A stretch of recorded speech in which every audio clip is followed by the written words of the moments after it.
critical negotiations are underway that could impact a major water supply here in Colorado Springs. We're talking about the Colorado River, and multiple states, including ours, rely on it. Now, new operational guidelines for reservoirs it feeds into need to be agreed on by Tuesday. Here's what you should know ahead of that deadline. The Colorado River Basin spans 7 U.S. states and parts of Mexico, relied on by 40 million people. Colorado, Wyoming, Utah, and New Mexico are considered upper division states. Nevada, Arizona, and California are lower division.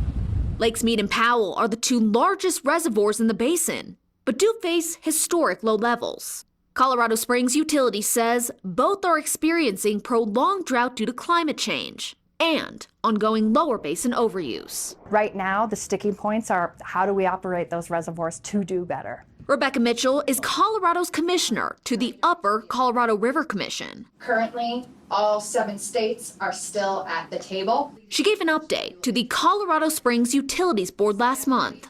That update on the status of negotiations between upper and lower division states, trying to decide on new operational guidelines for Lakes Mead and Powell. Folks can learn a lot from how we live up here. Interim guidelines for river management agreed to in 2007 expire in 2026. Those guidelines include how to share and manage water when needed, plus rules to coordinate storage between reservoirs. Again, these guidelines are from nearly 2 decades ago. So, between higher demand and prolonged drought, a present-day update is needed. We know that the rules that we're currently working under are not working.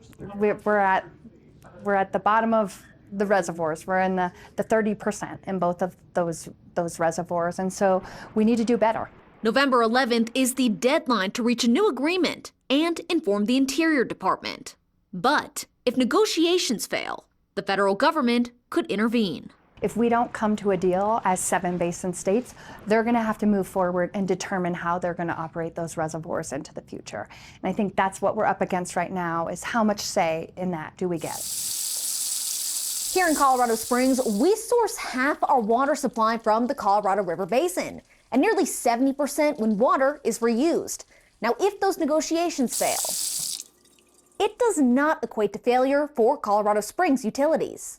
We already include some Colorado risk in our planning, in our long-range planning. Water Resource Manager Kim Gort says these long-term strategies include not relying too heavily on a single water source, flexibility in how we reuse water, increase reservoir storage, and water conservation. At this point, I think in the negotiations, we don't have an exact crystal ball, so we have some scenarios that we look at. Scenarios like these, including a 20% reduction in Colorado River sources for a decade within the next 50 years. I think the way Becky Mitchell is actually fighting for all of Colorado's uses, and as she said, our future that we were promised under the 1922 compact, I think we're confident the worst case scenario won't come out of that.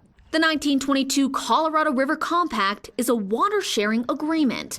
It equally allocates water from the river between upper and lower basins. According to Commissioner Mitchell, lower basin water use tends to exceed available supplies. So, between dry conditions and abiding by the compact, upper basin states, like Colorado, often go without their fair share. The goal now, to improve that system. We're really trying to protect not just one subset of Coloradans, but all Coloradans. And so I'm trying to take the broad perspective to the table, and that's my goal right now. In Colorado Springs, Megan Glova, News 5.